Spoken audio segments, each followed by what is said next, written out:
안녕하세요. 예, 반갑습니다. 저는 양산 동북교회에서 왔습니다. 양산 동북교회라고 하니까 이제 도대체 저기가 어디 있나, 양산도 모르는데 동부라고 하니까 더 헷갈리실 수 있는데요.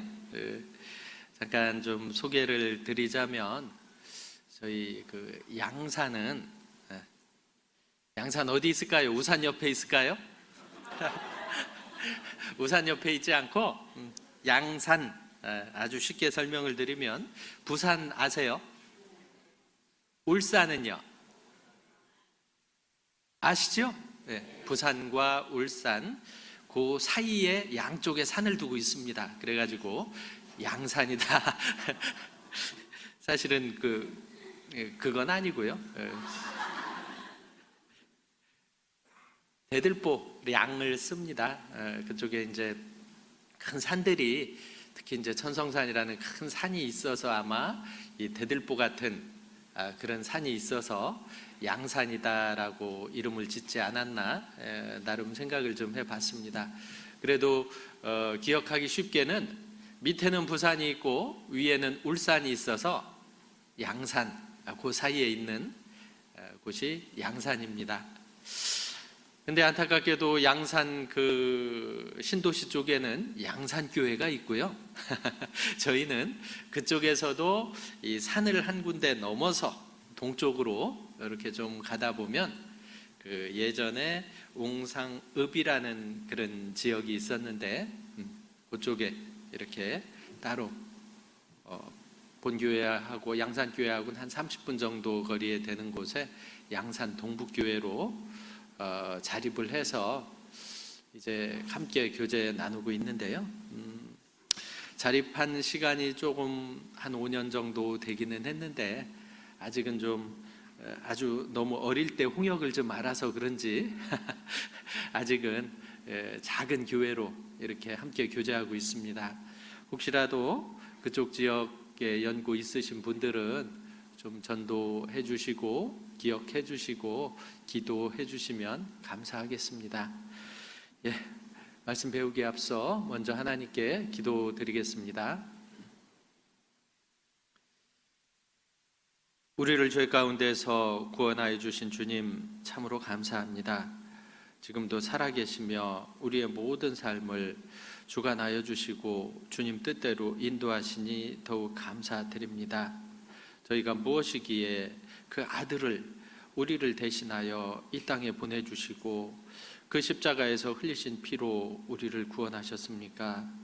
이 땅에서 우리에게 허락하신 이 얼마간의 삶, 나를 위해, 내 육신을 위해 사는 것이 아니라 나를 위해 죽었다가 다시 사신 예수 그리스도 그 은혜의 복음을 위해 이 남은 생 살아갈 수 있도록 도와주시옵소서. 무엇보다도 우리를 주님의 그 몸된 교회 가운데 머물러 두심은 또 주변에 구원받지 못한 많은 영혼들에게 복음 전하는 것이 또 주님의 뜻인 줄 압니다. 우리에게 허락하신 모든 것들로 또 주님 앞에 온전히 내어드려서 그것으로 말미암아 이뤄진 영혼들을 전도할 수 있도록 하나님 도와주시옵소서. 준비되고 있는 또 중고등부 집회와 학예 수양회 가운데 함께하여 주시고 이번 기회에 정말 이뤄진 영혼들에게 우리가 담대하게 복음을 전하고 우리의 믿음이 주님 안에서 더욱 성장하는 계기가 될 수 있도록 하나님 도와주시옵소서. 준비되는 모든 과정마다 함께하여 주시고 부족함 없도록 채워주시고 인도하여 주시기를 바라고 원합니다. 그래서 우리가 그 모든 일을 또 마치고 주님 앞에 설 때에 잘했다, 착하고 충성된 종이라는 칭찬으로 주님을 또 맞이하는 저희 될 수 있도록 하나님 도와주시옵소서. 이 마지막 시대에 우리 교회를 통해서 또 국내뿐 아니라 해외 곳곳에도 또 복음이 힘있게 증거됨을 믿고 또 하나님께 감사드립니다. 복음이 전해지는 곳곳마다 함께하여 주시고 우리가 한 마음으로 또 기도하며 동참할 수 있도록 도와주시길 원합니다. 그를 위해 수고하시는 모든 손길들 위해 합당한 은혜 베풀어 주시길 원합니다. 오늘 또 주님의 말씀을 또 교제를 사모해서 이 자리에 나왔사오니 필요한 것들로 교훈하여 주시고 하나님 영광 나타내시옵소서. 시종을 오로지 하나님께만 의지하면서 우리를 영원한 죄에서 구원하신 예수님의 이름으로 기도드립니다. 아멘. 성경 갈라디아서 5장을 찾도록 하겠습니다.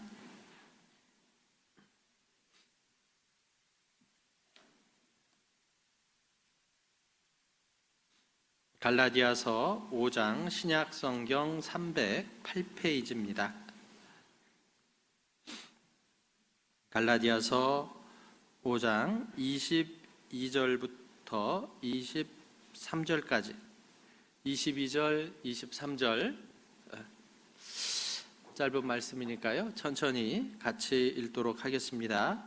오직 성령의 열매는 사랑과 희락과 화평과 오래 참음과 자비와 양선과 충성과 온유와 절제니 이 같은 것을 금지할 법이 없느니라. 어떤 말씀으로 좀 같이 은혜를 나눌까 하다가요. 성령의 열매, 그 중에서도 온유라는 그 제목을 가지고 함께 이 교제를 나눴으면 좋겠습니다. 우리가 구원받은 이후에 반드시 맺혀야 하는 것들이 있습니다. 그것이 바로 열매죠. 열매라는 것은 무엇을 나타내냐면 처음에는 열매가 맺기 전에는 정확히 알 수 없는 것들이 있습니다. 농부가 아닌 이상은 또 직접 자기가 심고 기르지 않는 이상은 잘 모르는 것들이 있어요. 심지어 어떤 학생들뿐만 아니라 요즘은 어떤 젊은이 사람들 물어보면 예전에 그랬답니다. 자기는 쌀이 어디에서 나오는지 알았다는지 아세요? 어떤 나무에서 쌀이 달리나? 쌀나무가 있는 줄 알았대요. 학생들, 쌀은 어디에서 생기죠? 그렇죠. 벼에서. 맞아요. 구미가 시골이라서 그래요. 다 아는 거예요. 그러나 정말 서울 한복판에서 벼라고는 TV에서도 제대로 본 적이 없는 거예요. 요즘 TV에서 벼가 나오진 않잖아요, 잘. 그런 경우 한 번도 본 적이 없는 겁니다. 근데 그 열매는 본 적이 있는 거죠. 마찬가지로 사과나무가 어떻게 생겼는지, 배나무가 어떻게 생겼는지 그 정도 사과나무, 배나무도 구분 못하지요? 못합니다, 사실은. 그런데 하물며 어떤 살구와 매실을 구분할 수 있겠습니까? 달려 있어도 모를 겁니다. 있고 먹어보기 전에는. 그렇기 때문에 어떤 열매를 맺혀 있는지가 바로 그 본질을 이야기하고 있다라고 말씀하시는 겁니다. 그 열매로 그들을 알지니라고 예수님도 말씀하셨거든요. 그 열매가 사실은 나의 본질을 이야기해주고 있는 거다. 근데 그 본질은 열매로 알 수 있지만 원래는 그 근본 바탕을 이야기하는 거죠. 사과나무에 왜 사과가 열릴까요? 사과씨가 심겨졌기 때문에 그렇습니다. 그 본질이 사과나무이기 때문에 결국은 그것이 자라서 맺힌 열매가 바로 사과라는 결실로 맺히게 되는 거죠. 그럼 우리가 한번 생각해 볼 필요가 있습니다. 우리에게 과연 어떤 열매들이 맺히고 있는가라는 거죠. 이 갈라디아서 5장에는 16절부터 보면 쭉 그 육체의 열매와 성령의 열매에 대해서 쭉 나옵니다. 16절, 내가 이르노니 너희는 성령을 조차 행하라. 그리하면 육체의 욕심을 이루지 아니하리라. 육체의 소욕은 성령을 거스리고 성령의 소욕은 육체를 거스리나니 이 둘이 서로 대적하므로 너희의 원하는 것을 하지 못하게 하려 함이니 너희가 만일 성령의 인도하시는 바가 되면 율법 아래에 있지 아니하니라. 우리에게 이 성령의 소욕이 있고 육체 소욕이 있다라는 겁니다. 구원받기 전에는 육체의 소욕만이 존재했었어요. 근데 구원을 받았더니 이 안에 성령이 오셔서 이제 이 성령의 소욕이라는 것이 생겼습니다. 그런데 안타깝게도 여전히 우리에게는 육체도 남아있는 거예요. 그래서 어떤 일이 발생하냐? 이 17절 육체의 소욕은 성령을 거스리고 성령의 소욕은 육체를 거스르나니 이 둘이 서로 대적함으로 그러죠. 이 둘이 서로 싸웁니다. 싸워요. 싸우면 누가 이기죠? 싸워 보신 적 있습니까? 누구하고 싸워봤어요? 언니 오빠하고 좀 싸워봤어요? 누가 이겨요? 힘센 쪽이 이겨요. 힘센 쪽이. 성령과 육체도 같다라는 겁니다. 이 둘이 서로 대적합니다. 왜? 다르니까 싸울 수밖에 없는 거예요. 나는 전혀 성령과 육체의 싸움이 없다. 그런 경우가 있을 수 있을까요? 구원받았다고 착각하는 경우엔 그럴 수도 있습니다. 왜? 성령의 소욕이 없기 때문에 육체의 소욕이 항상 승리하거든요. 그래서 맺히는 것은 육체의 열매밖에 없어요. 그런데 구원받았다. 이건 곰곰이 생각해 봐야 될 문제입니다. 혹여라도 그런 분들이 있다면 하계 수양에 꼭 참석하셔야 되겠죠? 아닌 분들도 참석하셔야 됩니다. 자, 하여튼 이 두 가지가 싸우는 거예요. 싸워서 승리하는 쪽에 열매가 맺히게 되어 있는 겁니다. 그리고 놀랍게도 그것이 나의 본질이에요. 왜? 그 열매로 그들을 알기 때문에 그렇습니다. 물론 구원받지 않은 사람에게는 성령의 열매가 맺힐 수 있습니다. 맺힐 수 없습니다. 그러나 구원받은 사람에게도 정말 하나님 앞에 온전히 순종치 못하면 육체의 열매들이 맺히는 경우가 있는 거예요. 안타까운 일이죠. 그 육체의 열매들이 무엇이 있냐면 19절에 육체의 일은 현저하니 곧 음행과 더러운 것과 호색과 우상숭배와 술수와 원수 맺는 것과 분쟁과 시기와 분냄과 당짓는 것과 불리함과 이단과 투기와 술취함과 방탕함과 그와 같은 것들이라. 전에 너희에게 경계한 것 같이 경계하노니 이런 일을 하는 자들은 하나님의 나라를 유업으로 받지 못할 것이요. 육체의 열매 15가지를 쭉 열거하시는데 이런 일을 행하는 자들은, 육체의 열매를 맺는 자들은 하나님의 나라를 유업으로 받지 못합니다. 물론 구원 안 받은 사람들에게 나타나는 현상인데 구원 안 받은 사람은 하나님 나라에 갈 수조차도 없죠. 구원받은 그리스도인이라 해도 성령의 열매가 아닌 육체의 열매를 주렁주렁 달고 있다면 상급이 없습니다. 상급이 하나님 앞에 갔을 때. 그래서 생각해 볼 필요는 있다는 거예요. 과연 나라는 사람은 육체의 열매를 많이 맺히고 있는지, 다른 거 생각할 거 없어요. 지금 현재 나에게 육체의 열매가 맺혀 있는지 성령의 열매가 맺혀 있는지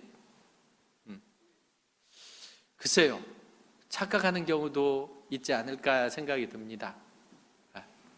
마음은 우리가 어떤 열매를 맺고 싶습니까? 성령의 열매를 맺고 싶잖아요. 근데 육신이 약한지라 잘 안 됩니까?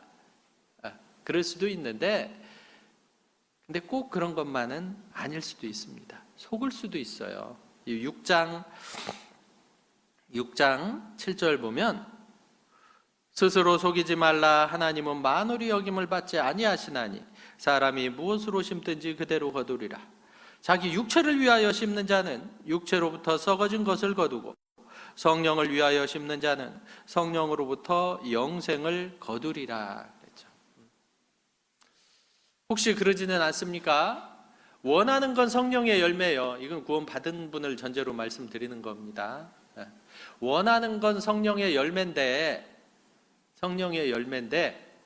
혹시 육체를 위하여 심지는 않는가? 그리고 성령의 열매를 거두기를 원하진 않는가? 나는 비록 이렇게 육신이 있는지라 이렇게밖에 못하지만 하나님이 도와주셔서 성령의 열매를 얻기를 원하시지 않습니까? 그런 경우가 있죠. 누구를 전도하고 싶습니다. 마음으로만 그런 경우가 있어요. 마음으로만 전도하고 싶은 거예요. 내 가족이, 내 친구가, 내 형제가 구원을 받았으면 좋겠는데 마음은 그런데 왜 구원받았으니 당연히 그런 마음이 들 수밖에 없는데 문제는 그러면 어떻게 하죠? 육체를 위하여 심어야 될까요? 성령을 위하여 심어야 될까요? 성령을 위하여 심는 자는 성령으로부터 영생을 거두게 돼 있는데 여전히 육체를 위하여 심는 겁니다. 내 생각, 내 고집, 내 뜻대로 행해가면서 내 하고 싶은 말 다 해가면서 내 성격 다 드러내가면서 그죠? 그래가면서 뭘 원해요? 성령의 열매를 원해요. 맺힐까요? 안 맺힐까요? 안 맺힙니다. 네, 절대로. 왜? 육체를 위하여 심었기 때문에 그렇다라는 거죠. 그래가면서 여전히 바라는 건 성령의 열매를 바랍니다. 그걸 뭐라고 말씀하시냐면 7절에 6장 7절 스스로 속이지 말라라고 말씀하십니다. 속았다고요. 속았다고. 스스로 속았어요. 자기 최면에 걸려있는 분들도 가끔 있지 않습니까? 이 정도면 됐어. 되기는 뭐가 됩니까? 하나님도 그렇게 말씀하실까요? 그래, 나는 내 상황에서 최선을 다했어. 예전에 그런 말을 어디선가 들었는데 그게 최선이야? 정말 최선이에요? 아니잖아요. 죽도록 충성하라. 그리하면 생명의 면류관을 주시리라라고 말씀하셨습니다. 죽도록은 안 했잖아요. 다 하진 않았잖아요. 근데 다 했다고, 나는 다 했다고 그렇게 생각할 수도 있다라는 거죠. 그걸 뭐라고 하냐? 스스로 속았다. 그것보다 더한 게 뭐냐면 하나님은 만홀이 여김을 받지 아니하시나니 그러죠.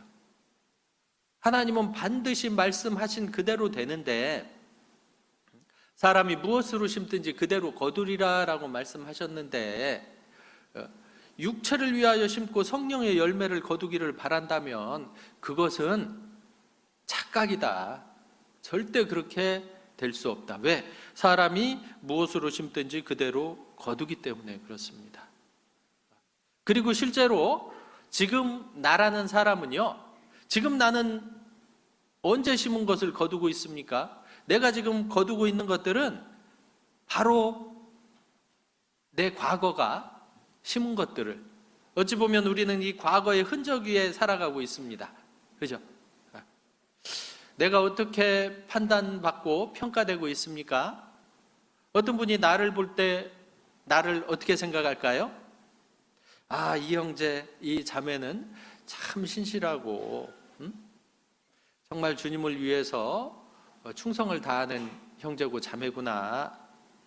자, 이런 평가는 어디에서 오는 거죠? 내가 지금 거두고 있는 열매거든요. 그게 그 평가는 내가 내 과거에 어떻게 말하고 행동하고 신앙생활을 했느냐에 따라서 그 평가를, 그 열매를 내가 거두고 있다라는 겁니다. 결국은 그게 지금 현재인 나예요. 나. 혹여라도 이분은 구원은 받은 것 같기는 한데 좀 성화가 더 되셔야 될 것 같다. 뭐 이런 평가를 받고 있습니까? 그렇다면 그게 나예요.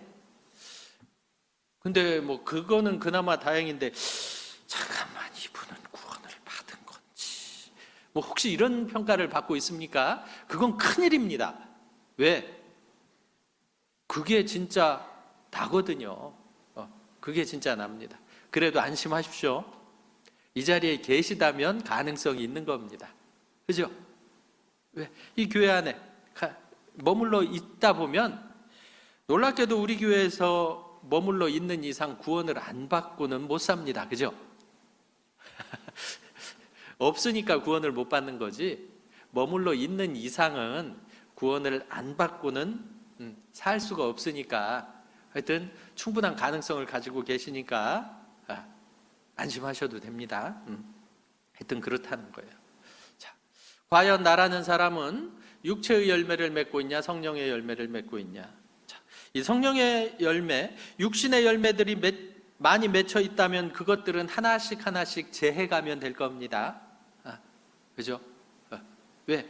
이 컵에 물을 비우는 만큼 이 컵에는 공기가 차게 되어 있습니다. 이 컵에 공기를 가득 채우려면 방법은 하나예요.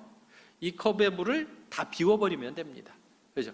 그것과 마찬가지로 내 안에 성령의 열매를 가득 채우려면 합당치 못한 육체의 열매를 싹 다 제하면 됩니다.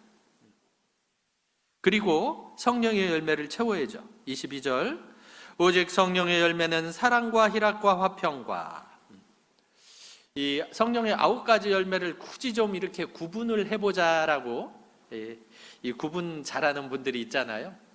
이렇게 나눠놓은 것을 한번 봤는데, 사랑과 희락과 화평과라는 것은 하나님과의 관계에서 이 맺혀야 될 열매다라고 이야기합니다. 하나님을 사랑하는 거예요. 정말 하나님 사랑하십니까? 얼만큼 사랑하십니까? 하나님은 모든 것을 다해서 마음을 다하고 뜻을 다하고 힘을 다하고 정성을 다해서 주 너의 하나님을 사랑하라 라고 말씀하십니다. 부활하신 예수님도 베드로에게 나타나서 뭐라고 말씀하셨죠? 네가 다른 사람들보다 나를 더 사랑하느냐라고 말씀하십니다. 하나님은 욕심쟁입니까? 자기만 사랑하래. 나에게는 부모님도 있고 형제도 있고 가족도 있고 배우자도 있고 자녀도 있는데 어떻습니까? 내 가족들은요, 나를 안타깝지만 죽기까지 사랑하지 못했습니다. 그죠? 하나님은 나를 얼마큼 사랑하셨습니까? 하나님이 세상을 이처럼 사랑하사 했는데 이처럼이 얼만큼이냐? 독생자를 주시기까지 사랑했습니다. 그것도 내가 자격이 있어서가 아니라 죄인 됐을 때, 하나님의 원수 됐을 때 나를 사랑하셨던 거예요. 그러기에 그 사랑을 내가 알았기에 나도 세상 무엇보다 하나님을 더 사랑할 수밖에 없는 거예요. 하나님이 가장 1순위가 될 수밖에 없는 거예요. 물론 사랑하죠. 가족을 사랑하지 말란 얘기가 아닙니다. 사랑해야 됩니다. 맞죠? 근데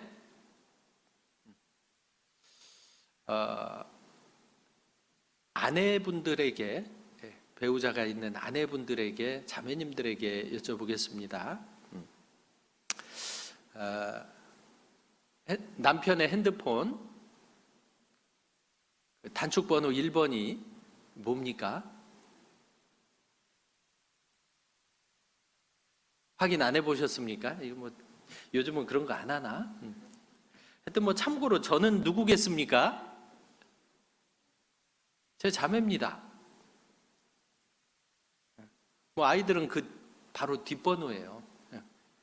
어때요? 가정의 평화를 위해서 그렇게 했습니다. 가정의 평화를 위해서. 이게 무엇을 의미하냐면, 그러면 자녀는 사랑하지 않습니까? 사랑합니다. 사랑합니다.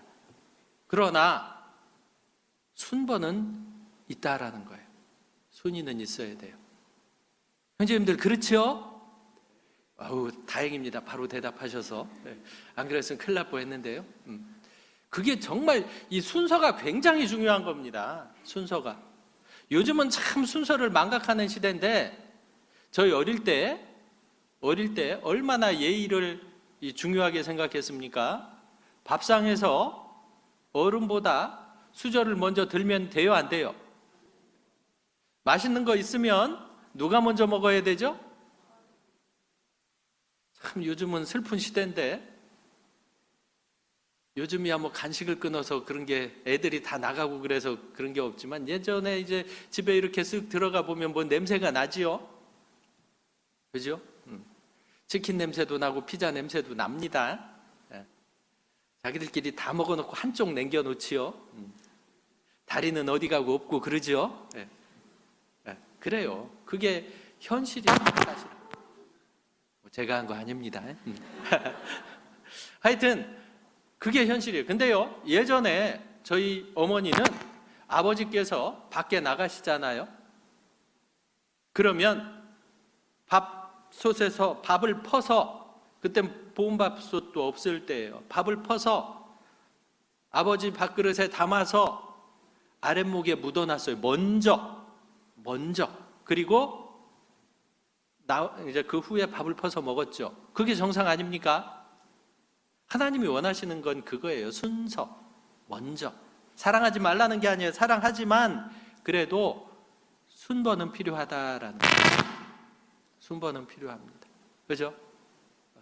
그것이 내가 하나님을 사랑한다는 이 증거다라는 거죠. 우리 자매님들한테도 이렇게 여쭤보면 단축번호 1번 누구예요? 아들일 수 있어. 근데 이게 참 슬픈 현실인데요. 그래서 자매님들한테도 좀 부탁을 드리자면, 가정의 평화를 위해서, 뭐 저희 집이 그렇다는 게 아니에요. 저희 집에선 우리 자매는 가장 저를 1번으로 두고 있습니다. 아이들에게도 항상 그렇게 가르칩니다. 속마음이 그런지까지는 몰라요. 제가 어떻게 알아요? 그러나 겉으로는 그러려고 굉장히 노력하는 걸 보여줍니다. 하다못해 나갔다가 들어오면, 어릴 때부터 그렇게 교육을 시켰거든요. 지방에서 오셨어요 하는 게 아니라 문 앞에까지 나와서 인사하게 시키고, 아직까지도 그렇게 시키려고 노력을 합니다. 이제 머리 컸다고 잘 안 하긴 하는데 그렇게 하려고 해요. 왜? 그것이 질서이기 때문에 그렇습니다. 그랬을 때 정상적으로 유지가 되는 거예요. 사랑이 그렇습니다. 이 사랑은 사랑과 희락과 화평과, 왜 사랑 얘기를 좀 오래 드리냐면, 이 사랑은 모든 것의 근본이 됩니다. 그죠? 하나님이 우리를 먼저 사랑해 주셨기 때문에 우리가 구원을 얻었고, 우리가 그 은혜에 감사하기 때문에 세상 무엇보다도 하나님을 먼저 가장 우선적으로 사랑하는 거예요. 나머지 모든 것들은 그 사랑 아래서 이루어진다고 보면 됩니다. 그러기에 사랑과 희락이 있어요. 사람은 여러 가지가 만족돼야 기쁜 게 아니에요. 안 그렇습니까? 정말 내가 꼭 필요한 것들 한 가지만 만족이 돼도 만족합니다. 쉽게 비유를 해보면, 식탁이 차려졌어요. 식탁. 메인 메뉴가 너무 훌륭합니다. 뭐 좋아하십니까? 갈비를 좋아하십니까? 아니면 뭐 멋진 해산물들이 쫙 차려져 있습니까? 메인 하나 훌륭하면요, 사이드는 별 상관없어요. 안 그렇습니까? 뭐 심지어는 김치가 간이 좀 안 맞을 수도 있어요. 짤 수도 있고 매울 수도 있어요. 그러나 신경 써요? 필요 없어요. 나머지 신경 안 쓰는 겁니다. 그게 현명한 거고요.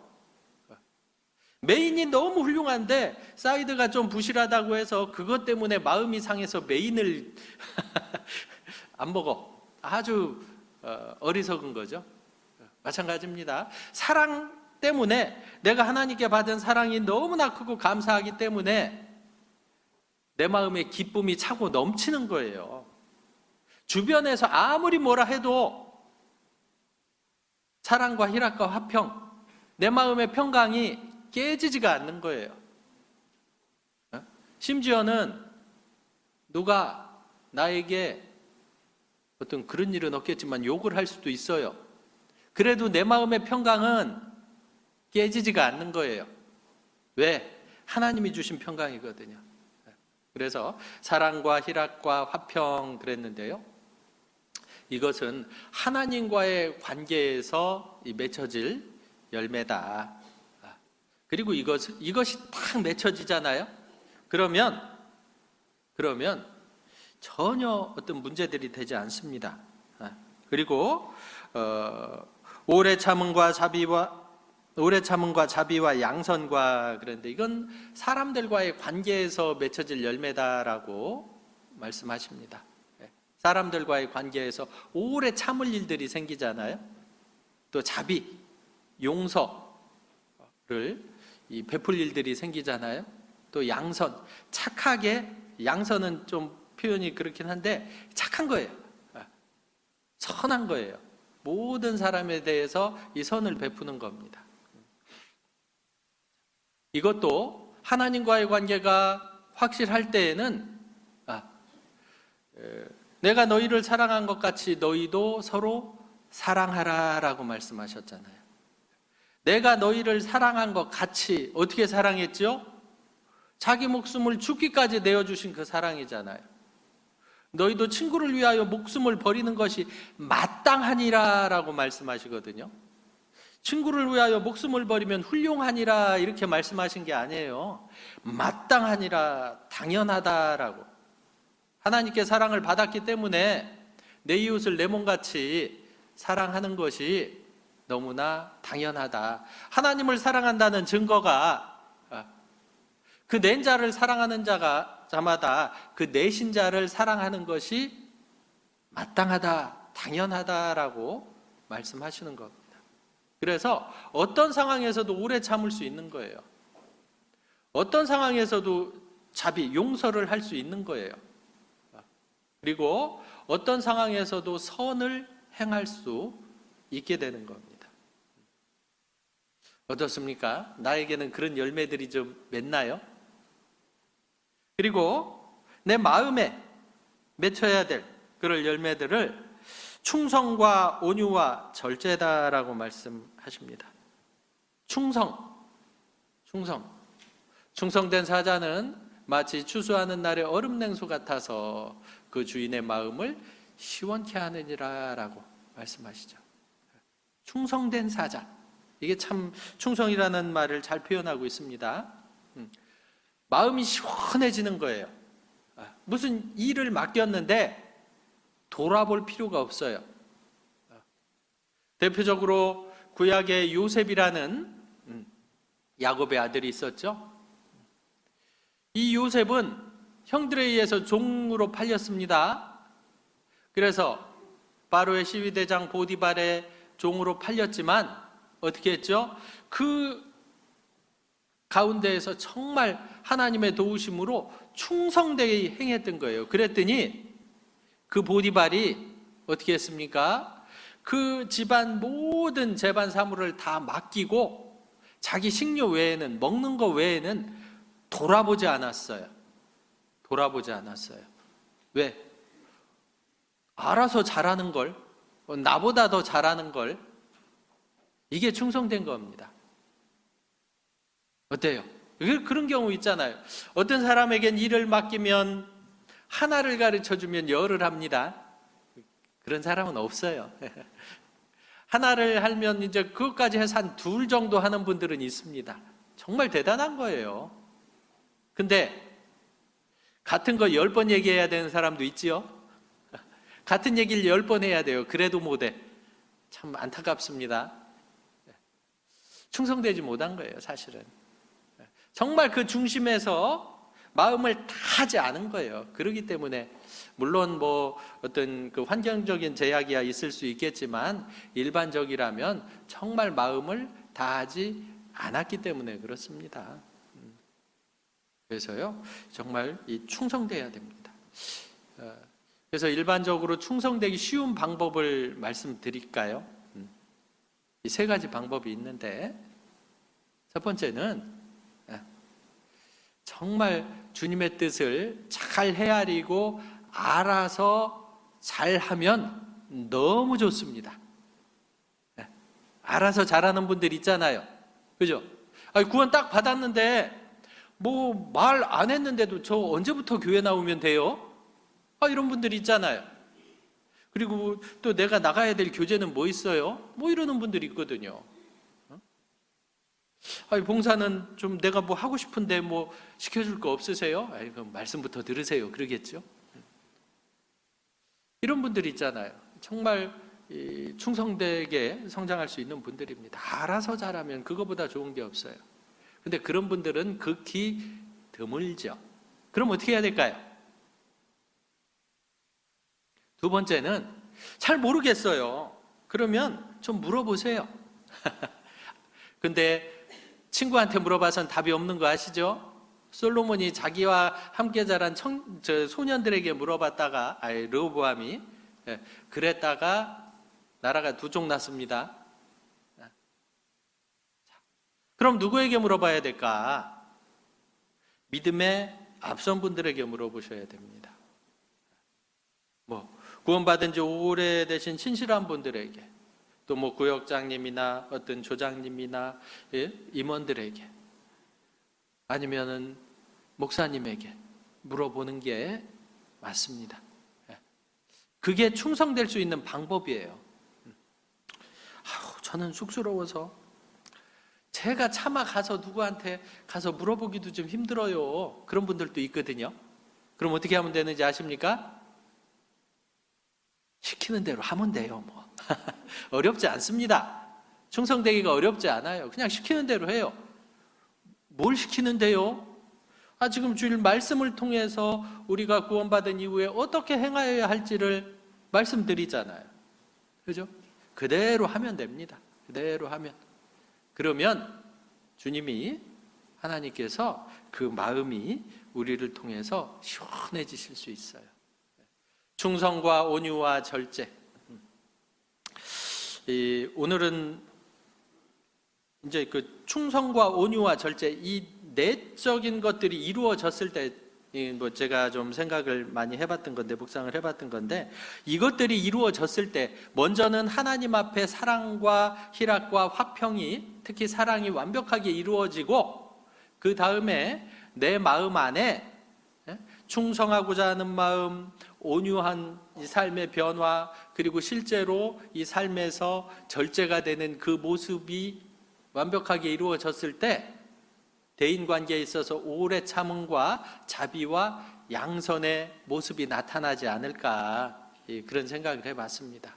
그리고 그 성령의 9가지 열매를 통해서 내 삶이 하나님 앞에 온전한 삶의 변화가 일어났을 때 결국은 그것이 어떤 열매로 나타나느냐, 많은 사람을 옳은 대로 돌아오게 하는 궁창의 별과 같이 빛나는 그 전도의 열매로 맺혀지지 않을까, 그런 생각을 해봅니다. 그 중에서 오늘은 이 제목으로 이 온유, 성령의 열매 온유라는 이 제목을 좀 잡아봤는데요. 요즘 시대가 참 부족한 것들이 많은 시대예요. 근데 이 온유다라는 것이 어찌 보면 굉장히 이 뒤로 밀리는, 배척받는 그런 시대가 아닌가 생각이 듭니다. 온유한 것을 좋아하기는 하지만 다른 사람이 온유한 것을 좋아하지 내가 온유해지기를 좋아하지는 않더라라는 거예요. 온유 그러면 어떤 생각이 듭니까? 따뜻하고 부드러운 게 온유죠. 한자적인 의미로는 그렇습니다. 따뜻하고 부드러운 거예요. 물론 성경적으로도 그런 의미를 가지고 있습니다. 그러나 성경에는 또 다른 의미도 가지고 있어요. 온유. 헬라어로 보면 프라위스나 프라위데스라고 보통 그렇게 이야기를 하는데, 또 어떤 의미를 가지고 있냐면 이 길들여지다라는 의미를 가지고 있습니다. 길들여지는 거예요. 야생성을 가지고 있었습니다. 근데 그것이 길들여지는 거예요. 마치 말이 원래는 야생마였는데 그 야생마를 붙잡아서 어떻게 하죠? 길들입니다. 길들여서 딱 길들여진 말은 그 다음에 어떻게 하죠? 그 힘을 이제 자기 의도대로 쓰지 않습니다. 주인의 뜻대로 행하는 거예요. 근데 특별히 이 말이라는 존재는 많은 것을 이렇게 우리에게 설명해 주는 그런 역할을 하는데, 이 온유를 설명해 주는 데에도 참 중요한 부분을 차지하는 것 같아요. 왜 말에게 이런 힘을 주셨을까? 또 말에게 이런 습성을 주셨을까? 전 아무리 생각해봐도 온유를 설명하기에 말만한 게 없어요. 그래서 그렇습니다. 여기 본문은 좀 잡아두시고요.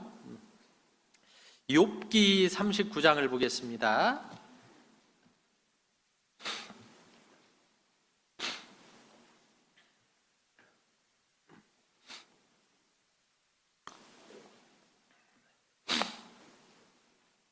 욥기 39장 19절.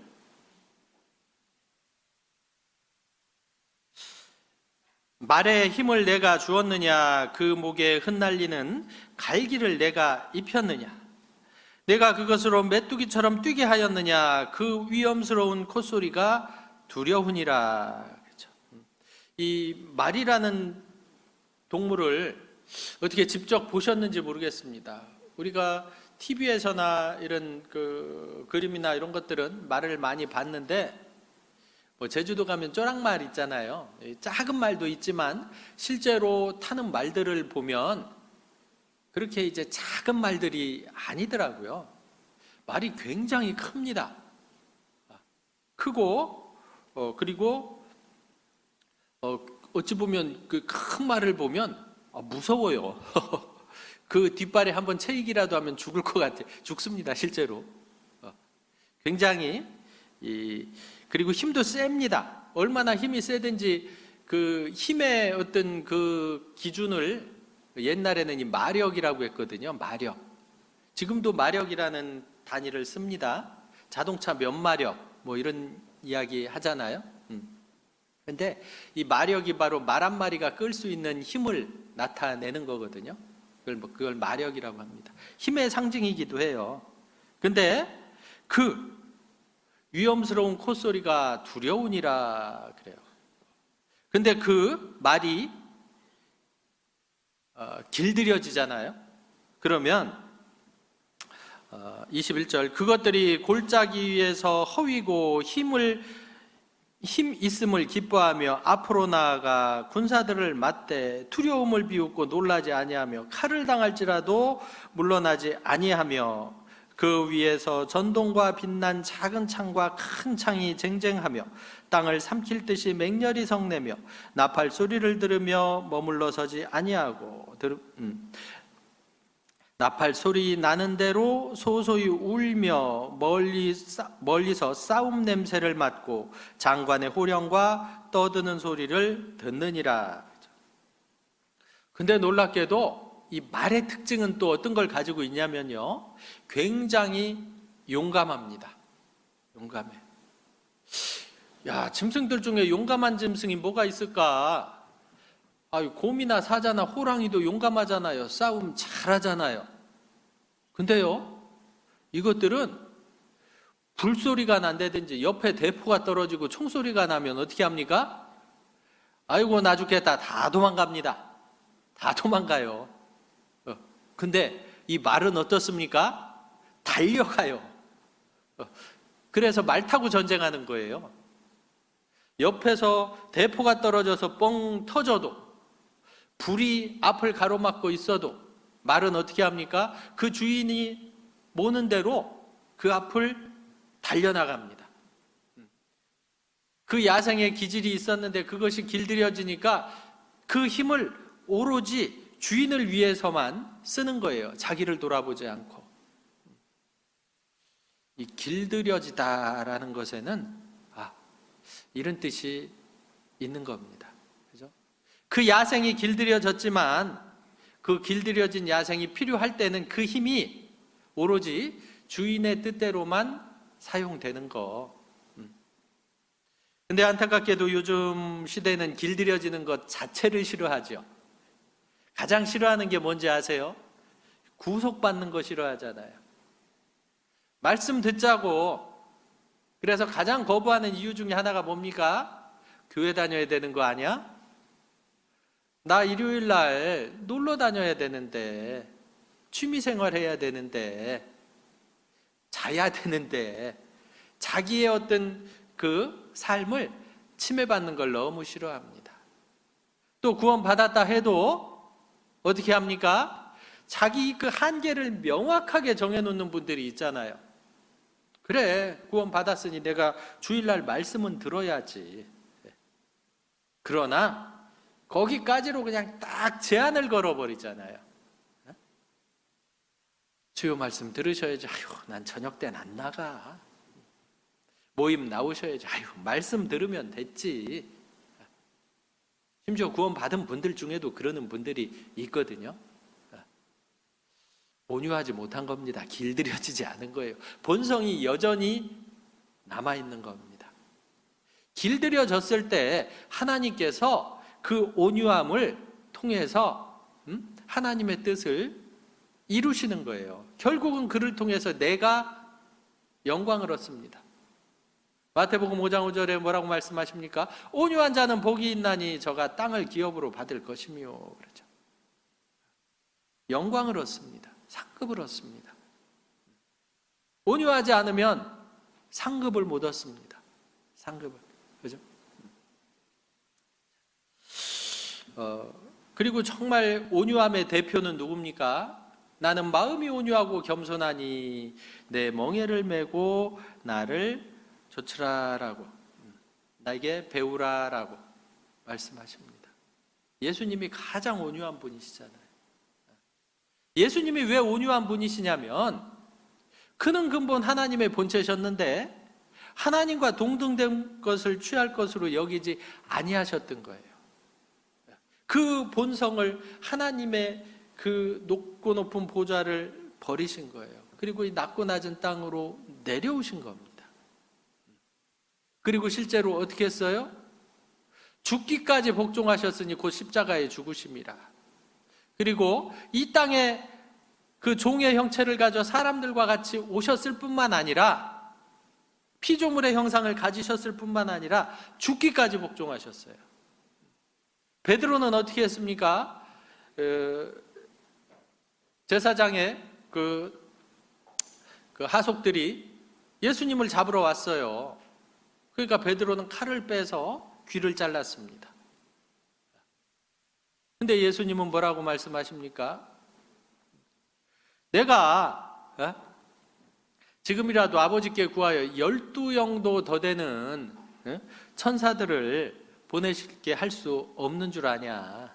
그렇지 않다라는 거죠.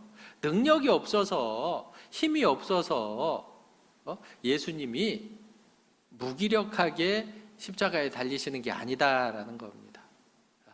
예수님이 십자가에 달리시지 않으면 선지자들의 이렇게 되리라 한 글이 이루어지지 않는 거예요. 구원이 완성되지 않는 거예요. 예수님은 우리의 구원을 완성하시기 위해서 그 온유함으로 하나님 앞에 온전히 굴복했던 겁니다. 온전히 굴복했어요.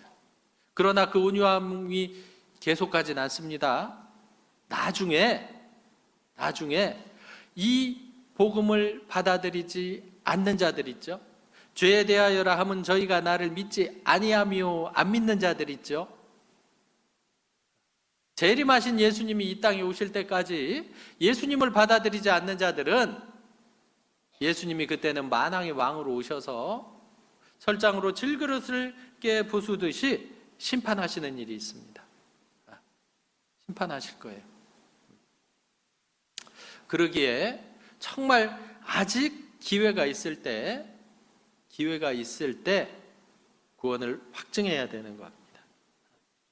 또 사람 중에서 온유의 대표가 있어요. 하나님이 가장 온유하다라고 이야기했던 사람 누구게요? 모세. 여기 한번 찾아볼까요? 민수기 12장입니다.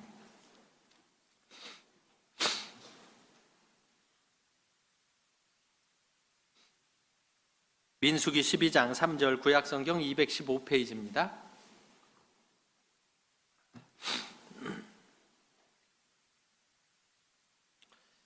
같이 읽겠습니다. 이 사람 모세는 온유함이 지면의 모든 사람보다 승하더라. 그랬죠.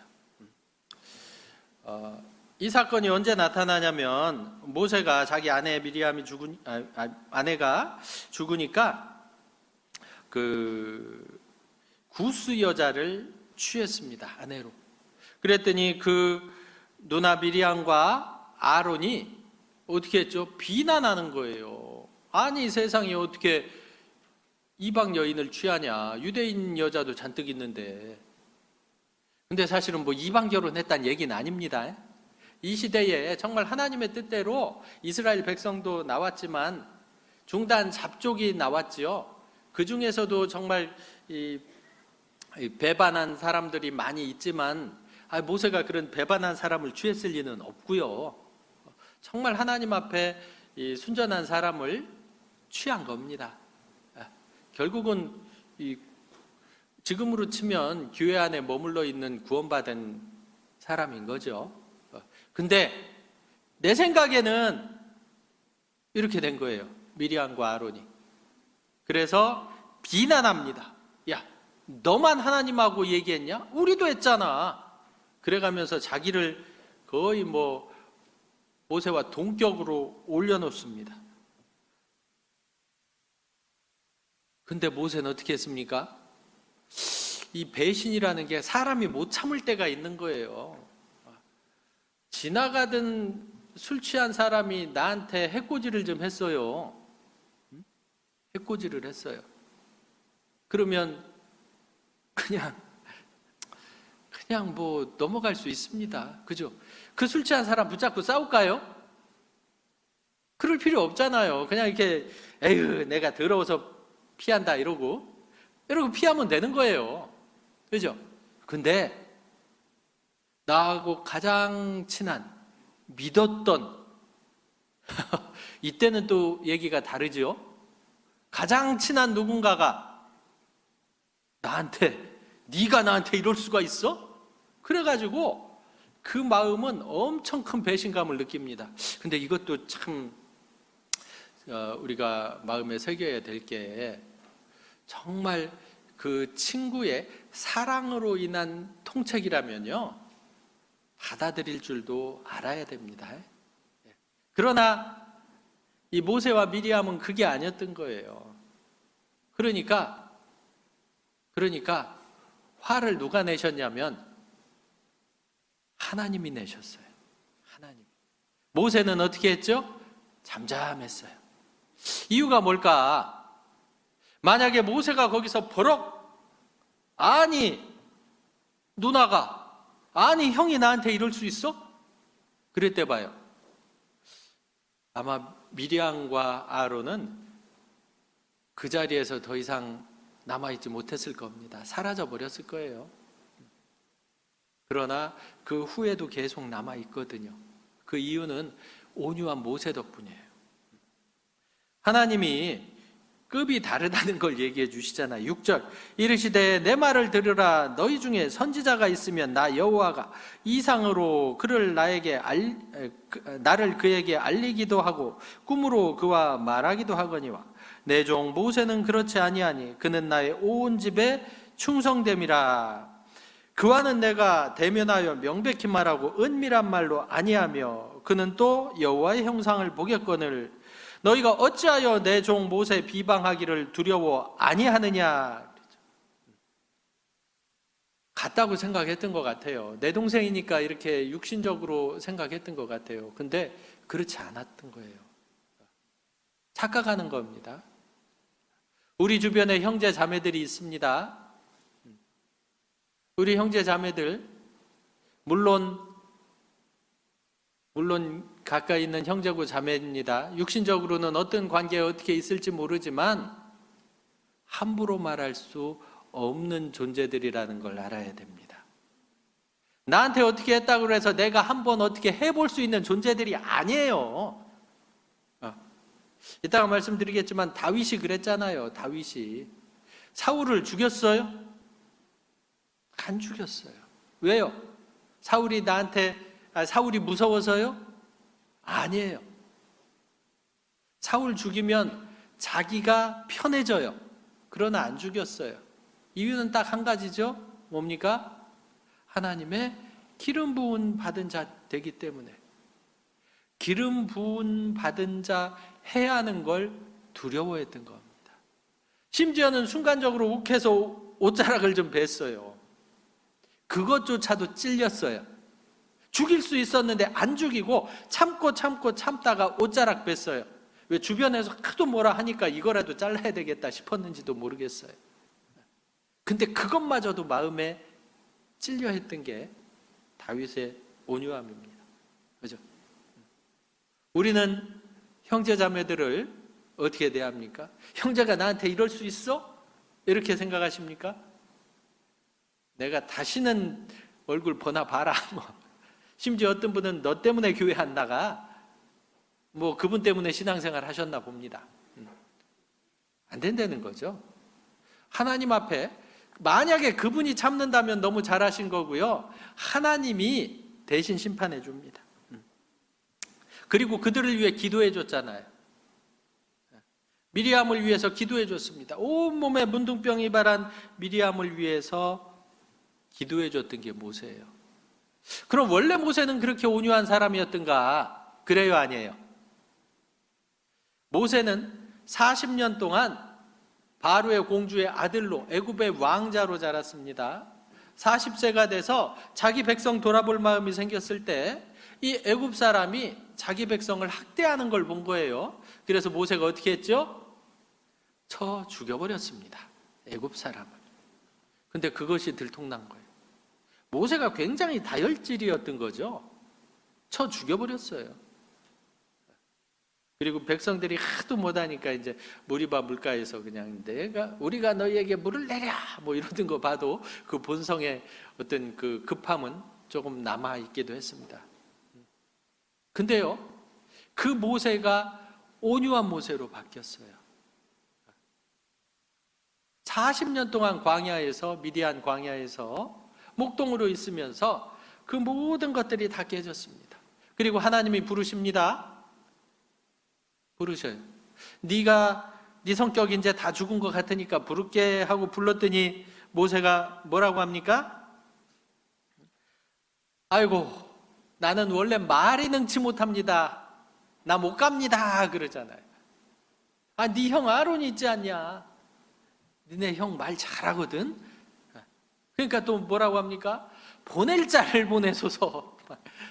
그러나 끝내는 하나님 앞에 길들여지잖아요. 그리고 그 바로 앞에, 그 바로가 누굽니까? 자기를 바로 앞에 선다는 건 자기 목숨을 걸었다는 얘기예요. 그 목숨을 걸고 바로 앞에 서서 이스라엘 백성을 보내달라고 요구를 하는 겁니다. 멋지죠? 자기 육신이 완벽하게 하나님 앞에 굴복되고 하나님의 뜻대로 행하는 그런 모습입니다. 그러지 않았다면 이스라엘 백성들을 광야에서 온전히 인도할 수가 없기 때문에 그렇습니다. 이스라엘 백성들이 얼마나 패역했습니까? 이스라엘 백성들이 얼마 만에 하나님을 원망한지 아십니까? 출애굽하고 광야에 들어가서 얼마 만에?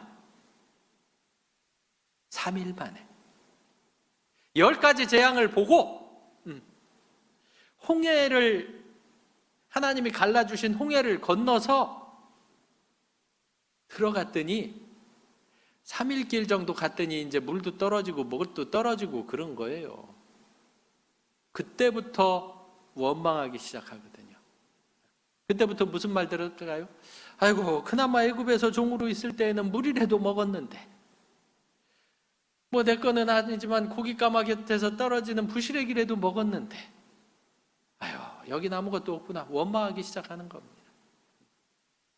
그때마다 모세는 하나님 앞에 기도했거든요. 중보기도 했습니다. 특히 가데스바네아 갔을 때에는 이제 1년 후에 가나안 땅으로 들어가라고 하니까 우리가 어떻게 그냥 들어갑니까? 무서워서 못 갑니다. 정탐은 한번 해봐야죠. 그래? 그럼 한번 해봐라. 보내놨더니 12명 보내놨더니 10명은 메뚜기가 돼서 돌아온 거예요. 여호수아 갈렙 빼고. 그래가면서 장관 하나 세워서 다시 돌아가잽니다. 하나님이 너무 화나셨던 것 같아요.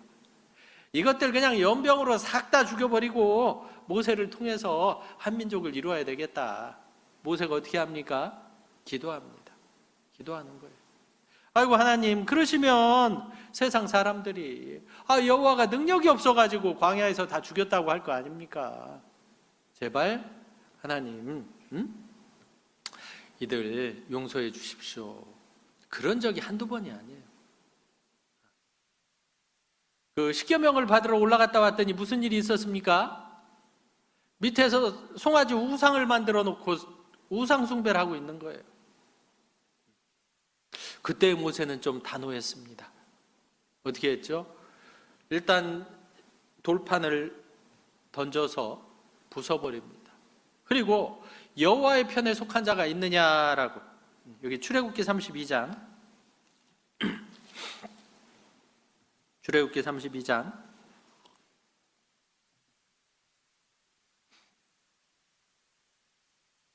27절.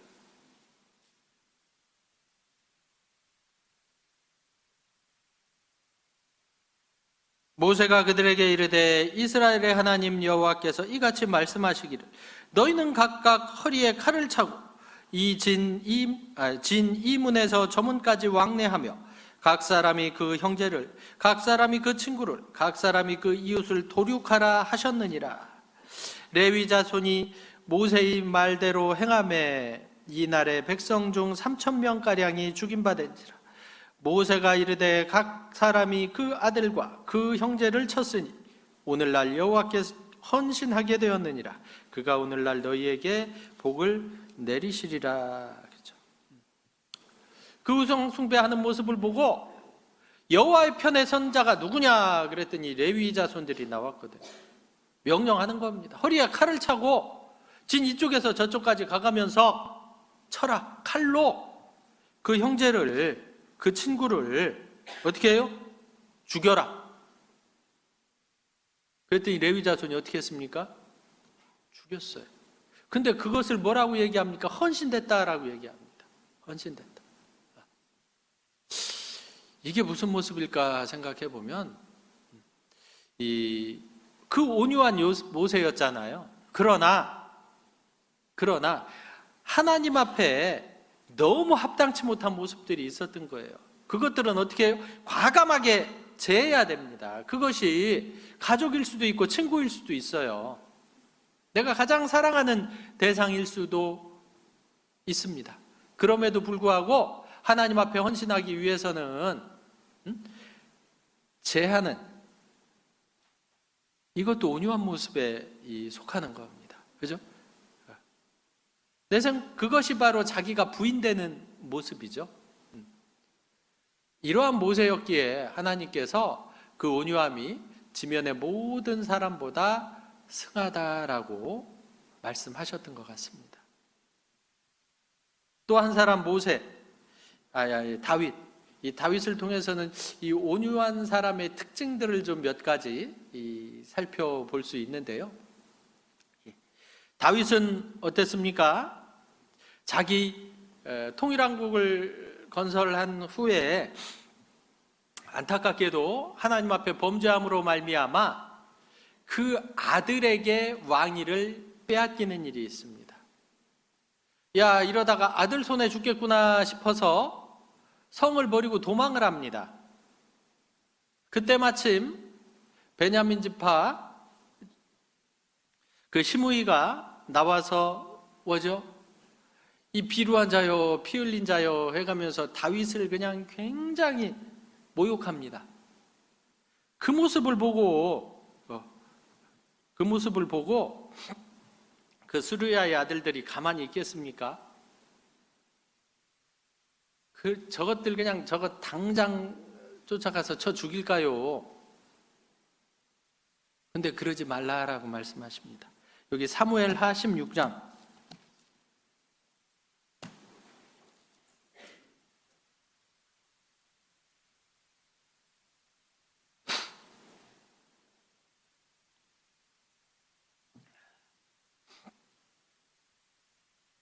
16장 9절 489페이지 구약성경 489페이지입니다. 사무엘하 16장 9절 스루야의 아들 아비새가 왕께 여짜오되 이 죽은 개가 어찌 내 주 왕을 저주하리이까 청컨대 나로 건너가서 저희 머리를 베게 하소서. 왕이 가로되 스루야의 아들들아 내가 너희와 무슨 상관이 있느냐 저가 저주하는 까닭은 여호와께서 저에게 다윗을 저주하라 하심이니 내가 어찌하였느냐 할지 어찌 그리하였느냐 할 자가 누구겠느냐 하고. 하나님께서 시켰으니 저렇게 하는 거다. 그리고 내가 죄진 거 맞다 인정하는 거예요. 근데 혹시 하나님께서 12절 혹시 여호와께서 나의 원통함을 감찰하시리니 오늘날 그 저주 까닭에 선으로 내게 갚아주시리라. 그리고 오로지 하나님만 본 거죠. 그리고 그 입을 열지 않았던 겁니다. 그 입을 함부로 열지 않았던 거예요. 온유한 사람의 특징입니다. 온유한 사람. 어떤 상황이 되면 내가 잘못했음에도 불구하고 다윗이 잘못했잖아요. 하나님 앞에. 그죠? 근데 그로 인해서 비난을 받습니다. 뭐 왕을 그렇게 비난하면 안 돼요. 근데 다윗이 잘못한 건 다윗도 알고 다 알아요. 근데 그거 비난한다고 그냥 쫓아가 죽여버릴까요? 그런 경우가 있어요. 우리도 분명히 내가 잘못했는데 내가 잘못 좀 했다고 그런 소리 들어야 돼? 이런 경우 있지 않아요? 그것도 감히? 누가? 이런 경우가 있어요. 내가 나이도 많은데 내가 구원도 먼저 받았는데 내가 직분이 있는데 이런 경우가 있어요. 그리고 함부로 말하는 경우가 있습니다. 함부로 말하고 행동하는 경우가 있죠. 그건 온유한 게 아닙니다. 온유한 건 뭐냐? 그러할지라도 참는 거예요. 시편 39편 39편입니다. 죄송합니다. 이 알러지가 좀 있어서 조금 훌쩍거립니다. 죄송합니다. 시편 39편 1절 829페이지 내가 말하기를 나의 행위를 조심하여 내 혀로 범죄치 아니하리니 악인이 내 앞에 있을 때에는 내가 내 입에 자갈을 먹이리라 하였도다. 내가 잠잠하여 선한 말도 바라지 아니하니 나의 근심이 더 심하도다. 내가 잠잠하여 선한 말도 바라지 아니한다라고. 정말 이 필요한 말 이외에는 경우에 합당한 말 이외에는 않는 게 좋다라는 거죠. 옳은 말이라고 선한 말이라고 막 하냐? 그렇지 않아요. 아무리 선한 말이라 할지라도 경우에 합당치 못한 경우들이 있는 거예요. 그러면 차라리 어떻게 해요? 입에 자갈을 먹이는 거예요. 입을 막아요. 그게 현명한 겁니다. 시편 141편에는 내 입에 파수꾼을 세운다라고 말씀하십니다. 내 입에 보초병을 둬요. 그러면 후회할 일이 줄어듭니다. 정말 갑자기 내 입에서 뭔 소리가 나오려고 그래. 그럼 어떻게 하면 되죠? 그냥 물 한 잔 드세요. 물도 꿀꺽 벌컥벌컥 드시지 말고 씹어 드세요. 천천히. 5초, 10초만 지나도요 후회할 일들이 사라집니다. 이 말 함부로 하는 거 정말 조심해야 되거든요. 사람 앞에도 하나님 앞에도. 응? 사람 앞에 하나님 앞에. 너는 하나님 앞에 함부로 입을 열지 말며 급한 마음으로 말을 내지 말라라고 말씀하시죠. 특히 하나님 앞에 함부로 입 열지 마세요. 큰일 납니다. 하나님 원망할 때 있잖아요. 여호와가 어찌하여 이스라엘 백성들 그랬거든요. 그래가지고 그 광야에서 다 죽은 거예요. 내 말한 그대로 하나님께서 말한 그대로 이루어 주셨거든요. 자, 그리고 다윗은요, 내 생각이 아니라 하나님의 뜻을 먼저 생각했죠? 뭡니까? 이 사울 자기를 죽이려고 쫓아다니는 사울을 자기 생각대로, 사람의 생각대로 주변에서는 계속 이 굴 안에 들어왔을 때 어떻습니까? 지금이 하나님이 주신 기회입니다. 하나님이 사울을 당신 손에 붙였으니 죽여버립시다. 그러면 더 이상 쫓길 필요 없잖아요.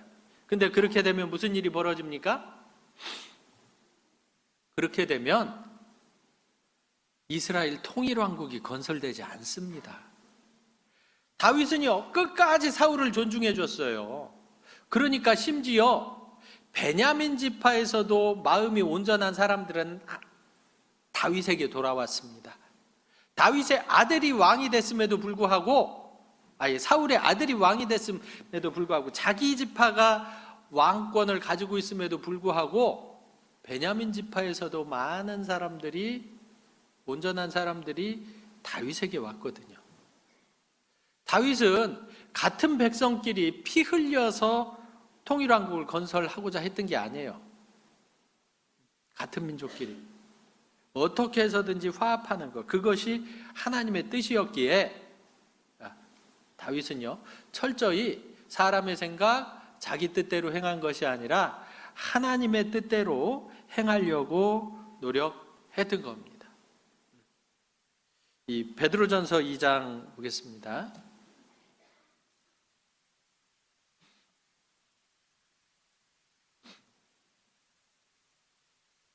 베드로전서 2장 19절, 20절 같이 읽겠습니다. 애매히 고난을 받아도 하나님을 생각함으로 슬픔을 참으면 이는 아름다우나 죄가 있어 매를 맞고 참으면 무슨 칭찬이 있으리요. 애매히 고난을 받아도, 가끔 이런 경우들 있지 않습니까? 구원받았다는 이유 하나만으로, 신앙생활 한다는 이유 하나만으로 감히 나한테 이렇게 말할 수 없는 사람들이 전도한다는 이유 하나만으로 나에게 함부로 대합니다. 그죠? 심지어는 어떤 그 직장에서 위치가 있는 분들이 있잖아요. 이런 분들이 이제 예전 같으면 부하 직원들 전도하기 쉬웠지요. 와라 그럼 다 오니까. 근데 요즘은 그렇지 않대요. 이러시면 곤란합니다. 이러시면 곤란합니다. 뭐 이런 데잖아요. 그래서 무서워가지고 참 전도하기 어렵대요. 이게 눈에 보이지도 않는데. 근데 그렇게 말한다는 거예요. 애매히 고난을 받아도 하나님을 생각함으로 슬픔을 참으면 그것이 아름다운 겁니다. 그것이. 하나님의 뜻대로 살아가기 위해서, 하나님의 뜻을 전하기 위해서 받는 어떤 육신의 어려움이라면 어떻게 해요? 감사로 받아야 되는 것이 맞다라는 거죠. 힘이 없어서가 아니에요. 능력이 없어서가 아니에요. 그렇게 하면 하나님의 뜻이 이루어지지 않기 때문이에요. 그리고 그럼 그냥 내버려 두냐? 그렇진 않아요. 결국은 다윗은 사울을 누구에게 맡겼냐? 누구에게 맡겼어요? 하나님께 맡겼어요. 하나님께. 당신과 나 사이를, 나와 왕 사이를 하나님께서 심판하시길 원합니다. 하나님께서. 그리고 하나님이 심판하셨어요. 사울이 결국은 어떻게 됐습니까? 참 사울의 말로가 비참합니다. 나이 40에 왕이 됐어요. 그 전에 사울은 정말 대단한 사람이었어요. 준수하고, 그 준수함이 이스라엘에 이보다 더 준수한 자가 없었고요. 키가 어깨 위를 더했어요. 용사예요, 용사. 그리고 나이 40에 왕이 돼서 40년을 치리했습니다. 근데 그 말로는 어떻게 됐습니까? 한 10년, 그러니까 나이 70이죠. 한 10년에서 80까지, 10년 동안 70에서 80까지 다윗 죽이려고 쫓아다녔던 거예요. 참 슬픈 겁니다. 그러다가 결국은 나이 80에 전쟁터 나가서 죽었습니다. 자살했어요. 그리고 그 시체가 못 박히는, 성벽에 못 박히는 그런 처참한 죽음을 맞이하게 됩니다. 이스라엘의 왕, 기름 부음 받은 자가 그 말로가 정말 처참하게. 그러나 다윗은 어떻습니까?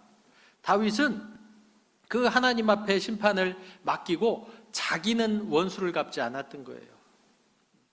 여기 23절, 베드로전서 2장 23절. 욕을 받으시되 대신 욕하지 아니하시고 고난을 받으시되 위협지 아니하시고 오직 공의로 심판하시는 자에게 부탁하시며 하나님께 맡기는 겁니다. 그게 온유한 사람이에요. 그리고 하나님은 대신 심판하십니다. 원수 갚는 것이 내게 있다라고 말씀하시죠. 그리고 반드시 갚아주십니다. 걱정 마세요. 나보다 훨씬 더 원수를 갚아주십니다. 근데 그 대상이 형제고 자매면 그러면 안 되죠. 기도해 주셔야 됩니다. 제발 용서해 달라고. 그죠?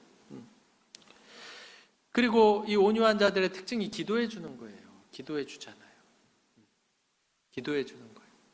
그 대상이 불신자일지라도 기도해 주고 형제 자매일지라도 기도해 줘야 되는 게 맞아요. 안 그렇습니까? 그 기도의 내용이 뭘까? 자, 시편 109편 한번 보겠습니다.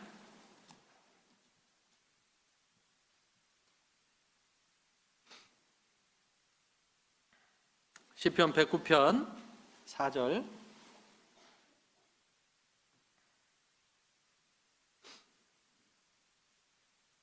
시편 109편 4절 같이 읽겠습니다.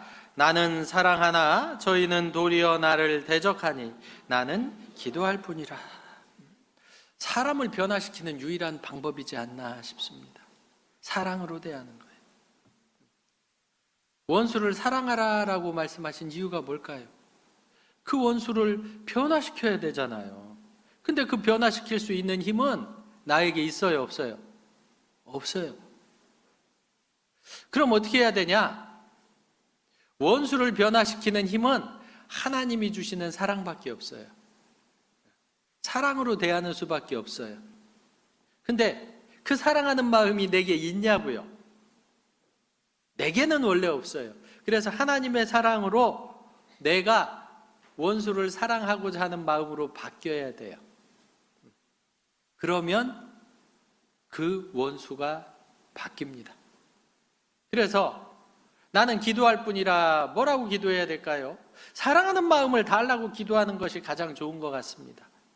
누가 나를 굉장히 힘들게 해요. 내가 그분만 보면 피해 도망 다녀. 관계가 회복될까요? 뭐 어쩔 수 없이 있기는 있는데 고개를 숙이고 있어. 안 됩니다. 인상을 쓰고 있어. 안 됩니다. 그럼 어떻게 해야죠? 웃고 겉으로만 웃어. 안 됩니다. 그 마음에서 진정 하나님 앞에 기도해야 돼요. 사랑하는 마음을 달라고. 이분을 정말 사랑하는 마음을 주세요. 그러면 놀랍게도 하나님이 그 마음을 주실까요? 안 주실까요? 아니면 불쌍히 생각하는 마음이라도 달라고 기도해 보세요. 그러면 하나님이 놀랍게도 그 마음을 주십니다. 그러면 그 마음이 자연스럽게 속에 있는 것이 밖으로 나오게 돼 있거든요. 그 상대방이 그렇게 생각하는 거예요. 이 사람이 나한테 이 표정을 지을 사람이 아니고 나를 이렇게 대할 사람이 아닌데 그렇게 대하거든요. 사랑으로 대하거든요. 그러면 그때부터 상대방이 바뀌기 시작합니다. 내가 바뀌어서 그것이 상대방에게 전달됐을 때 상대방이 바뀌는 거예요. 누구를 바꿔주세요. 이렇게 백날 첫날 기도해봐야 바뀌어요, 안 바뀌어요? 자기도 안 바뀌는데 상대방이 왜 바뀝니까? 먼저는 자기가 바뀌는 거예요. 하나님 앞에 사랑으로 바뀌는 거예요. 그랬을 때 하나님이 바뀌어주십니다. 그런 사람에게는 평강이 있어요. 온유한 자에게는 또 평강이 있습니다. 마치 이 젖된 아이가 어미 품에 있는 것 같이. 아기가 젖 먹고 있어요. 엄마 젖 먹고 배가 빵빵해져가지고 씩씩거려가며 자고 있어요. 얘는 어떨까요? 그 평강이 주변과 상관없이 너무나 평안한 겁니다. 다윗이 그랬던 거예요. 주변의 어떤 상황께서도 여호와는 나의 목자시니 내가 부족함이 없었던 겁니다. 왜? 하나님의 은혜 가운데 머물러 있었거든요. 정말 온유한 자에게는 이 평강을 주십니다. 그리고 뭘 주십니까? 담대함을 주십니다. 하나님이 어떤 상황에서도 나를 바꿔 쓰시거든요. 나를 바꿔서 쓰시는 거예요. 실제로 다윗은 하나님의 뜻대로 살았던 사람이잖아요. 자기의 두려움도 하나님 앞에 굴복시켰던 사람이잖아요. 그리고 골리앗 앞에 섰을 때 사울에게 이야기하잖아요. 여호와께서 나를 사자의 발톱과 곰의 발톱에서 건져내셨은즉 이 블레셋 사람의 손에서도 건져내시리이다라는.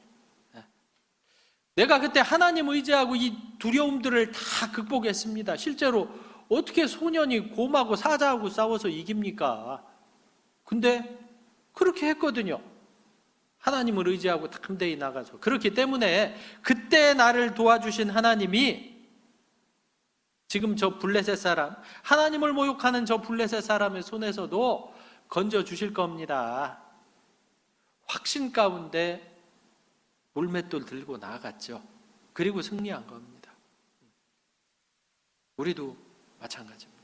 하나님이 도와주신다면 히브리서 13장입니다. 히브리서 13장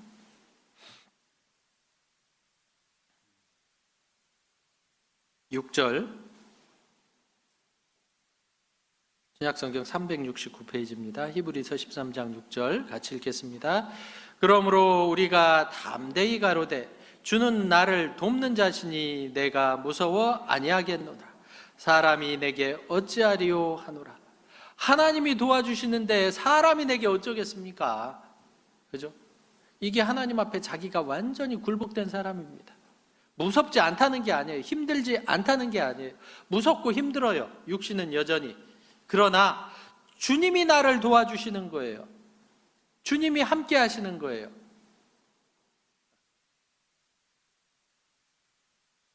놀라지 말라, 두려워 말라라고 말씀하시잖아요. 내가 너와 함께 함이니라 라고 말씀하십니다. 주님이 나와 함께 하셔서 도와주신다면 이 세상은 결코 우리를 어쩔 수 없습니다. 그래서 담대히 나아가야 돼요. 담대히. 그리고 우리는 이 신앙생활을 통해서 이 과정들을 배워나가는 겁니다. 온유가 하루아침에 이루어지면 좋겠지만 하나님 앞에 나를 굴복시켜서 내 본성이 나오는 것이 아니라 정말 하나님의 온유, 예수 그리스도의 온유, 부드러움과 따뜻함과 담대함이 나오기 위해서는 훈련이 필요합니다.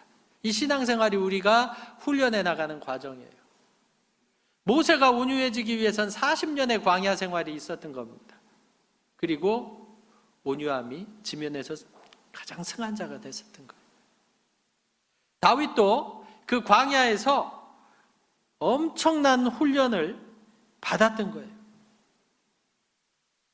그래서 하나님 앞에 정말 온유한 사람으로 바뀌었던 겁니다. 제자들도 예수님 따라다녀가면서 훈련 받았잖아요.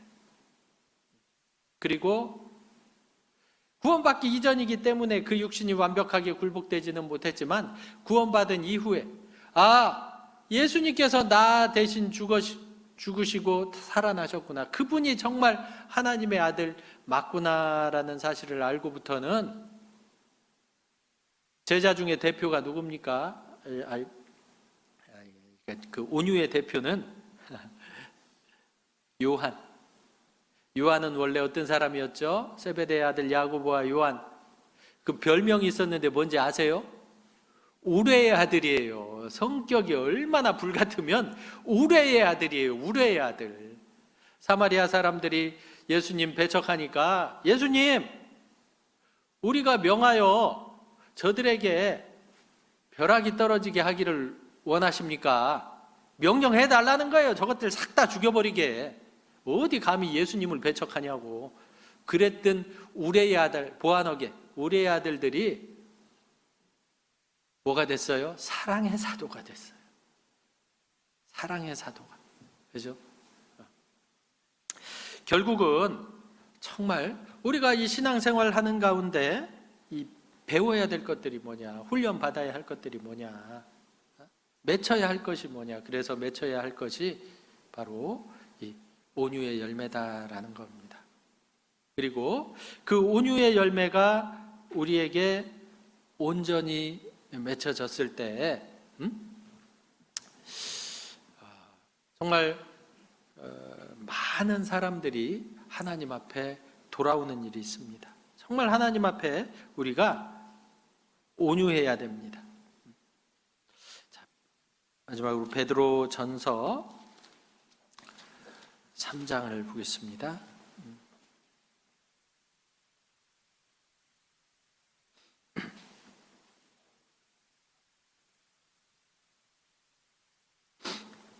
베드로전서 3장 15절 신약성경 380페이지입니다.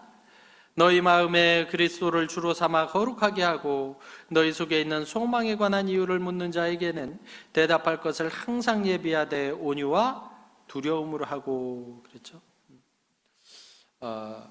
정말 우리 마음에 그리스도를 주로 삼아서 우리가 거룩하게 살아야 됩니다. 온유하게 살아야 됩니다. 너희 빛을 사람들에게 비추게 하여라고 말씀하시죠. 우리의 어떤 구원받은 사람들의 성령의 열매를 많은 사람들에게 비추게 해야 됩니다. 나타내 보여줘야 돼요. 그랬을 때 너희 가운데 있는 소망에 관한 이유를 묻는 자들이 우리에게 나타내게 됩니다. 우리의 열매를 보고 야, 어떻게 하면 너처럼 될 수 있냐, 아무리 봐도 너에게는 뭔가가 있구나, 나는 하나님을 믿지는 않지만 네가 믿는 하나님은 진짜 하나님이구나 라는 이야기를 들어야 돼요. 그리고 그들에게 전할 말도 준비해야 됩니다. 대답할 것을 예비해야죠. 온유와 두려움으로. 이방인들에게 전도할 때도 마찬가지예요. 정말 온유와 두려움으로 해야 됩니다. 우리 말 하나 행동 하나가 전도하는 방식이기도 하지만 진짜 말할 때도 조심해야 됩니다. 우리 보기엔 교회 오래 다닌 사람들 아무것도 아니지요. 그게 전부인 줄 알고 믿고 사는 사람들도 있거든요. 자기의 어떤 공로나 자기의 어떤 그 열심이나 기간이나 이런 거 붙잡고 있는 분들도 있다고요. 근데 그분들 앞에 가서 그거 아무것도 아니라고, 아무것도 아닌 건 맞지만 그거 아무것도 아니라고 해봐야 교회 와서 말씀 들을 분들이 아무도 없거든요. 정말 그렇지만 아유 정말 고생하시고 수고 많이 하셨지만 그래도 정말 이런 말씀이 있으니 한번 좀 들어보시자고 부드럽게, 그죠? 비난할지라도 부드럽게 다시 권하고 또 권하고 또 권하고 했을 때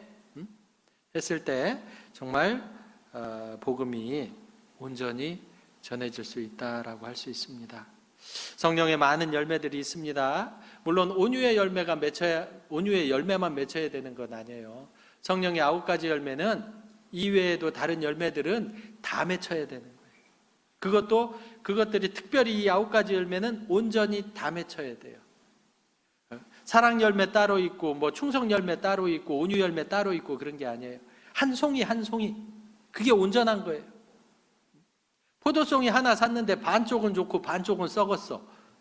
온전한 한 송이가 아니에요. 하나는 큰데 하나는 작아. 이것도 온전치 않아요. 성령의 모든 열매들은 연결되어 있는 겁니다.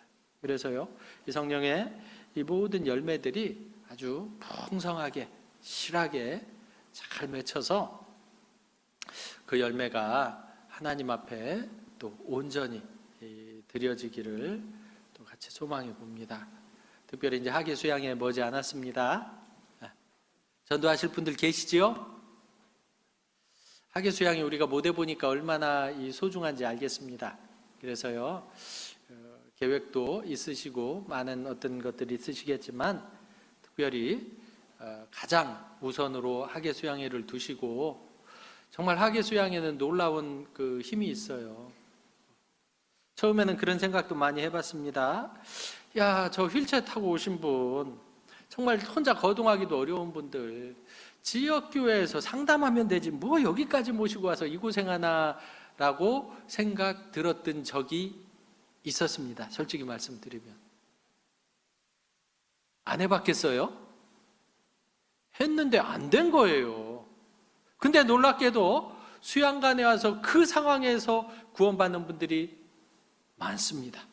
많습니다. 왜요? 그 가운데에는 정말 전 세계에서, 우리나라뿐만 아니죠, 그 학예 수양회 기간에는 전 세계 모든 형제 자매들이 한 마음으로 기도하고 있기 때문에 그렇습니다. 그 가운데 나타나는 성령의 역사는 죄송합니다, 구미교회 대집회하는 거하고는 차원이 달라요. 그런 거예요. 왜? 전 세계가 한 마음으로 기도하거든요. 그러기에 불가능해 보이는 그런 일들이 이루어지는 겁니다. 그래서요, 하나님 의지하고 정말 어려웠던 분들도 꼭 모시고 가서 전도해야 되는 게 맞습니다. 그리고 나 자신이 참석해야 돼요. 그죠?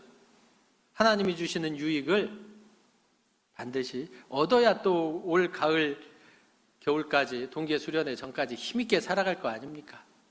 아시잖아요. 못 해봤더니 가을 되니까 힘 다 빠져가지고 해봐서 압니다. 하여튼 이것은 하나님이 주시는 보약이다, 영양제다 생각하시고 모두 한 마음으로 가서 말씀 듣고 봉사하고 은혜를 가득 채워서 또 복음을 위해서 또 힘있게 살아갔으면 좋겠습니다. 기도하겠습니다. 하나님 감사합니다. 우리에게 구원의 은혜를 베풀어 주셨을 뿐 아니라 지금 이 순간도 함께 하시며 필요한 것들 채우시고 도우시고 인도하시니 더욱 감사합니다. 정말 우리가 예수 그리스도를 점점 닮아감으로 말미암아 하나님을 알지 못하는 많은 이들에게 또 하나님께 나아가는 통로가 될 수 있도록 정말 거룩하고 깨끗하고 또 온전하게 우리가 하나님 앞에 잘 또 유지되어서 하나님의 영광을 우리의 말이 아니라 우리의 삶을 통해 나타낼 수 있도록 도와주시옵소서. 특별히 학예 수양회를 또 준비하고 있사오니 새로운 영혼들 또 예비된 영혼들 한 영혼도 빠짐없이 참석해서 구원받을 수 있도록 도와주시고 그를 위해 우리가 한 마음으로 기도하며 동참하고 또 하나님의 주시는 그 은혜로 가득히 채움을 입고 돌아와 복음을 위해 또 힘있게 살아가기를 바라고 원합니다. 남아있는 교제들도 온전히 하나님의 뜻에 의지하면서 우리를 구원하신 예수님의 이름으로 기도드립니다. 아멘.